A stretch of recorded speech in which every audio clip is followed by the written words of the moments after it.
Welcome to the Windows Club.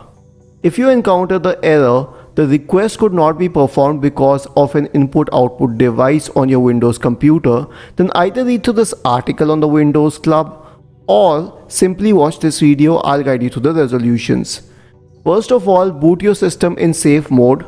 Then, press the Windows key and the R button together to open the run window. Type the command msconfig and hit enter to open the system configuration window. Go to the services tab.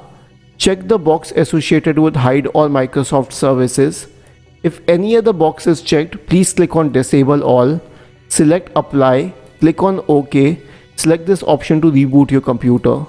The next solution would be to disable any antivirus software temporarily and see if it helps with the problem. Then, the last solution would be to check your hard drive for errors. For this, search for command prompt in the Windows search bar and click on Run as Administrator in the right pane to open the elevated command prompt window. Now type the command chkdsk space /r space /f and hit enter to invoke the checkdisk scan. After this, you would have to reboot your computer. Isn't this easy and interesting?